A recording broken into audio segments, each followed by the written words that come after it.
আশিকি রসুল ও হোসাইনে মুসলমানদের প্রতি আমার অন্তরের অন্তঃস্থল হতে সালাম। আসসালামু আলাইকুম ওয়া রাহমাতুল্লাহি ওয়া বারাকাতুহু। আজকে ভিডিওটা হবে লাওহ মাহফুজ। লাওহ মাহফুজ কী এবং কোথায়, এই সম্পর্কে বিস্তারিত আলোচনা। মহান আল্লাহ পাক রব্বুল আলামিন 18,000 মাখলুকাত দ্বারা এই ভূমণ্ডল সৃজন করেছেন, অর্থাৎ সপ্তম স্তবক জমিন ও সপ্তম স্তবক আসমান যা কিছু তৈরি করেছেন তাই হলো মাখলুকাত। যেমন চন্দ্র, সূর্য, গ্রহ, নক্ষত্র, জান্নাত, জাহান্নাম, আরশ, কুরসি, লৌহ মাহফুজ, চতুষ্পদ প্রাণী, কীট পতঙ্গ, মানব দানব, খেচর, সব কিছুই মহান আল্লাহ পাক রব্বুল আলামিন তিনি সৃষ্টি করেছেন। তিনি হলেন আমাদের স্রষ্টা। আল্লাহ পাক রব্বুল আলামিন পাক কালামুল্লাহতে এক জায়গায় বলেছেন, বাল হুয়া কুরআনুম মাজিদুন ফি লাওহিম মাহফুজ,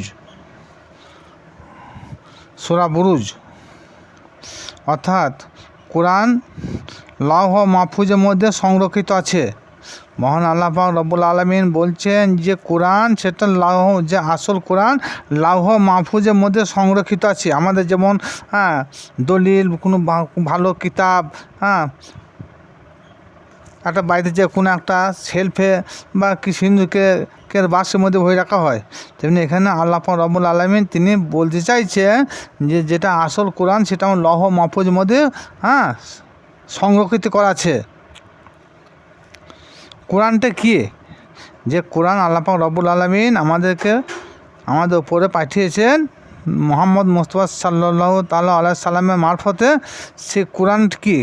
কোরআনের আর এক নাম কালামুল্লাহ, অর্থাৎ আল্লাহর কথা। আল্লাহর কথাই হলো আল কোরআন। কোরআন যদি আল্লাহর কথা হলো, তাহলে আল্লাহ কি ভুলে যাবেন বলে ইহা একটা জায়গায় সংরক্ষিত করে রেখেছেন? একটু বুঝবেন। আল্লাহ বলছেন যে আসল কোরআন আমি লাওহ মাহফুজে সংরক্ষিত করে রেখেছি।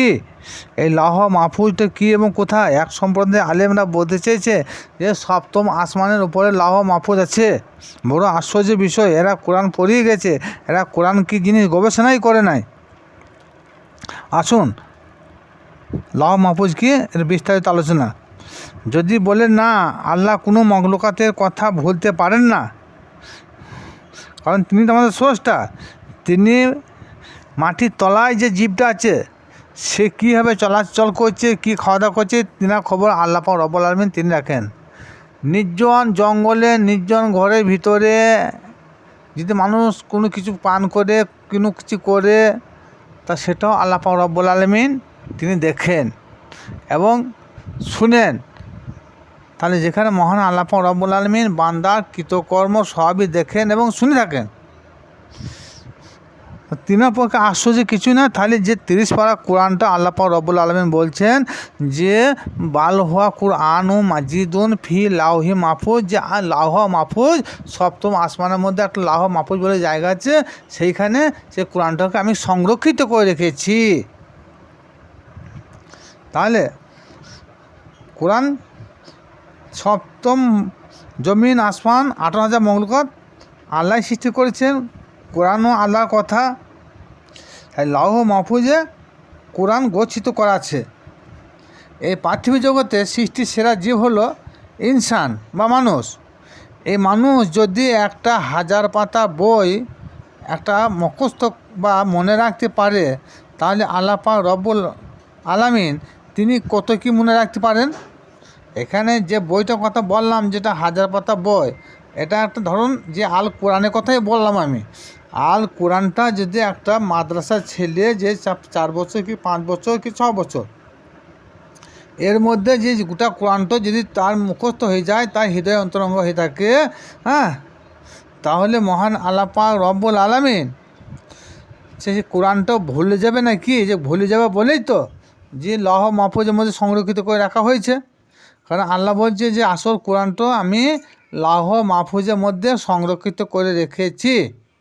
তাহলে সংরক্ষিত করে রাখার কারণটা কী? অথচ আল্লাহ বলেন লাওহ মাহফুজ সংরক্ষিত করা আছে হ্যাঁ, আল কোরআন। কিন্তু এই কথাটা কেউ মিথ্যা প্রমাণ করতে পারবে না। তাহলে লাহ মাহফুজটা কী, এ সম্বন্ধে আমাদের বুঝতে হবে। লাহ মাহফুজ সম্বন্ধে আমাদের কাহারও জানা চেনা হয়নি। আগেই বলা হয়েছে কোরআন মানে আল্লাহর কথা, যাহা 114টা সূরা বিশিষ্ট, হ্যাঁ, 6343টা আয়াত নবীর উপরে নাজেল করেছেন। এর মধ্যে আছে কিছু আদেশ, কিছু নিষেধ, কিছু উপদেশ, কিছু উদাহরণ, কিছু জায়েজ, কিছু না জায়েজ। হুজুর পাক সাল্লাল্লাহু তাআলা আলাইহি সাল্লামকে যখন দুনিয়ায় নবী রূপে পাঠালেন, কী জন্যে পাঠালেন? পাঠাইছেন আল্লাহ পাক রব্বুল আলামিন মানব কল্যাণের জন্যে, মানব হিদায়তের জন্যে, মানবের মুক্তির জন্যে, অন্ধকে পথ দেখাবার জন্যে। তাই কোরআন বলছে ওমা আরসালনাকা ইল্লা রাহমাতাল লিল আলামিন। শুধু মুসলমানদের জন্যে নয়। তাহলে এখানে আল্লাহ বলতে পারতেন ওমা আরসালনাকা, হ্যাঁ, ইল্লা রহমাতাল লিল মুসলিমিন। এখানে সমগ্র মুসলমানদের তিনি রহমতের ভাণ্ডার নয়, সমগ্র বিশ্ব জগতে রহমতের ভাণ্ডার। এক সম্প্রদায়ের মৌলবীরা বলতে চাইছে যে হুজুর পাক সাল্লাল্লাহু তাআলা আলাইহি সাল্লাম শুধু মুসলমানদের নবী, মুসলমানদের রহমতুল আলামিন নবী। এটা সম্পূর্ণ ভুল ধারণা। কারণ যদি মুসলমান ছাড়া তিনি সকলের প্রতি, তিনি নবী সকলের প্রতি রহমতকারী এবং সকলের জন্য রহমতুল আলামিন। আর যদি শুধু মুসলমানদের জন্য তিনি রহমতুল আলামিন নবী হতেন, তাহলে এখানে বলতেন আল্লাহ ওমা আরসালনাকা ইল্লা রহমাতুল মুসলিমিন। এখানে তা তো বলে না, এখানে আলামিন, সারা বিশ্ব, আলামিন শব্দ মানে সারা বিশ্ব জগৎকে আল্লাহ পাক রব্বুল আলামিন তিনি বোঝাইতে চেয়েছেন। আর মাহফুজ, লাহ মাহফুজ মানে এর শাব্দিক অর্থ হচ্ছে একটা শক্ত তক্তা, তার মধ্যে এটা সংরক্ষিত করা আছে যা কঠিন শক্ত। সেই লহ মাহফুজটা কোথায়, আসমানে না জমিনে? এইটা বিস্তারিত জানতে গেলে যারা তরিকতপন্থী আছেন আপন মুর্শিদের কাছে জেনে নেবেন যে লহ মাহফুজটা কী। কারণ লহ মাহফুজের কথা যেটা আল্লাহ পাক রব্বুল আলামিন যেটা বলেছেন আরশে মহলায়, সেটা আদৌ নয়। লহ মাহফুজ সম্বন্ধে এখন এক সম্প্রদায় আমাদের সব আলেমদের, বেশিরভাগ আলেমদের, হ্যাঁ, এই লহ মাহফুজটা সব আকাশের দিকে লক্ষ্য রাখে, কিন্তু আকাশ দিকে লহ মাহফুজটা নয়। কারণ একটা 10-12 বছরের ছেলে কি 14 বছরের ছেলে যদি গোটা কোরআনটাকে যদি সে হেফজ করতে পারে, তার নাম হয় হাফেজ। তাহলে মহান আল্লাহ পাক রব্বুল আলামিন, কোরআনটা হচ্ছে তিনার তো একটা কিতাব নয়, আল্লাহ পাক রব্বুল আলামিন তিনার মুখে বাণী, তার জন্য বলা হয় কালামুল্লাহ। তা সেই কালামুল্লাহ আমার কথা আমি ভুলে যেতে পারি, আপনারা ভুলতে পারেন, কিন্তু মহান আল্লাহ পাক রব্বুল আলামিন সারা বিশ্ব জগতের স্রষ্টা, তিনি সব কিছুই করতে পারেন। মুহূর্তের মধ্যে কোন শব্দ দ্বারা অনেক কিছু তৈরি করতে পারে, ফায়াকুন শব্দ দ্বারা অনেক কিছু তিনি ধ্বংস করতে পারেন। তাহলে এই সমগ্র 114টা সূরা আল্লাহ পাক রব্বুল আলামিনের স্মরণে না থাকার কোনো কারণ নাই। তাহলে যদি স্মরণ যদি থাকবে, তাহলে লহ মাহফুজে রাখবে কেন? এটা এক ধরনের আলেমদের বক্তব্য। কারণ তাহলে আল্লাহ স্মরণ নাই, আল্লাহ মনে রাখতে পারে না। আর তোমার বাড়ির একটা ছেলে তাই হাফেজ পাস করেছে, সেই ছেলেটা গোটা কোরআনটা সে মুখস্থ করতে পারে, তার হাতে তার মুখস্থ ঠোঁটস্থ হয়ে থাকে, কিন্তু আল্লাহ পাক রব্বুল আলামিনের কথা তা আল্লাহ পাক ভুলে যান না। ভাবতে বড় অবাক লাগে। লহ মাহফুজ হচ্ছে মানব দেহের মধ্যে একটা জায়গা আছে, সেইটাকে বলা হয় লহ মাহফুজ। বাকিটা আমি আর খুললাম না। আকিমুস সালাত ওয়াতুজ জাকাত কোরআনের আদেশ, যাকে ফরজে আইন বলা হয় বা অতি জরুরি কর্তব্য। নামাজ কায়েম করো, জাকাত প্রদান করো। নবী পাক সাল্লাল্লাহু তাআলা আলাইহি সাল্লাম হাদিস, আর সালাতু মিরাজুল মুমিনিন, মুমিন বান্দাদের নামাজে আল্লাহর মিরাজ বা দর্শন হবে বা সাক্ষাৎ হবে। এখানে আল্লাহ দর্শনের জন্য জাকাত প্রয়োজন নাই, আল্লাহ দর্শনের জন্য শুধু প্রয়োজন সালাত। আর সালাতু মিরাজুল মুমিনিন,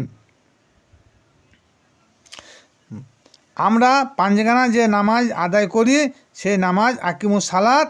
এখানে আল্লাহ দর্শন বা মিরাজের জন্য কেবলমাত্র সালাতের দরকার। তাহলে এখানে বোঝা যাচ্ছে যে নামাজ এক প্রকার নয়, তাই কোরআন পাক ঘোষণা করছেন আকিমুস সালাত, দাইমুস সালাত, মুকিমুস সালাত, জিগরি সালাত, আইনি সালাত, কালবি সালাত, দাইমি সালাত, এই যে বিভিন্ন প্রকার সালাত আমরা শুধু একটা সালাতে আদায় করি, কি আকিমুস সালাত। হ্যাঁ, কিন্তু তা আমরা পড়ি না। আকিমুস সালাত মানে কি, সালাত তোমরা কায়েম করো। আমরা সালাত কায়েম করতেও পারি না। আমরা কী করি, সালাত আমরা পড়ি। আমরা কী করি, আকিমুস সালাতের পরিবর্তে আমরা উতলু সালাত আদায় করি। আর কোরআনে হাদিসে কোনো জায়গায় উতলু সালাত বলে উল্লেখ নাই, মানে তোমার সালাত পড়ো। আল্লাহ কোরআনে বলেছে উতলু কিতাব, তোমরা কিতাব পড়ো, কোরআন পড়ো, এ কথাটা এসেছে। কিন্তু নামাজ পড়ো এ কথাটা কোরআন হাদিসে একটা জায়গা তো নাই। কিন্তু মৌলবীরা বলছে যে তোমরা নামাজ পড়ো, নামাজ পড়ো, নামাজ পড়লে যা করবে করো, অন্যায় অথচ ভুল ভ্যান যা করবে আল্লাহ নামাজে বদৌলতে তোমাদেরকে জান্নাতে ঢুকিয়ে দেবে। জান্নাত একবার নানি টিনে একবার মুড়ি একবার জান্নাত এমন জিনিস। হ্যাঁ, তাহলে এই সালাত, এতগুলো সালাত আমরা শুধু সালাত আদায় করি উতুল সালাত, যা হাদিস করার মধ্যে কোনো উল্লেখ নাই।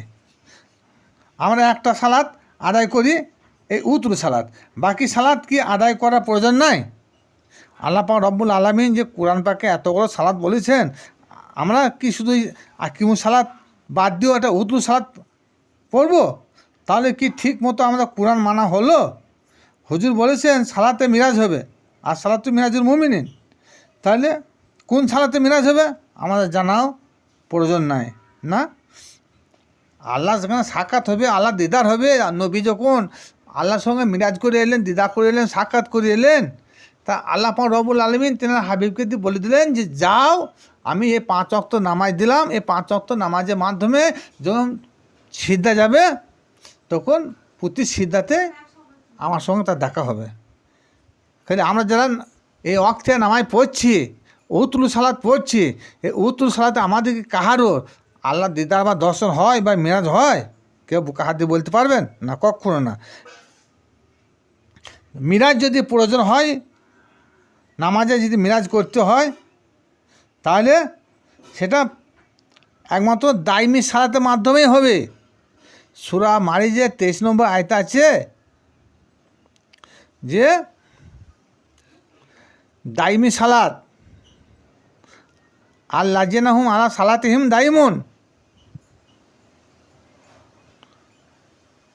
তাহলে যে দাইমি নামাজ হচ্ছে সর্বক্ষণের জন্য নামাজ, যে নামাজ যে কোনো অক্ত নির্ণয় নয়, সময় নয়, সর্বক্ষণ যে নামাজ পড়া হয় তাকে বলা হয় দাইমি সালাত বা দাইমি নামাজ।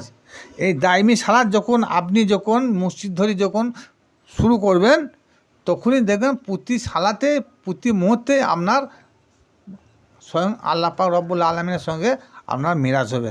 আসসালামু আলাইকুম। ওয়ালাইকুম সালাম।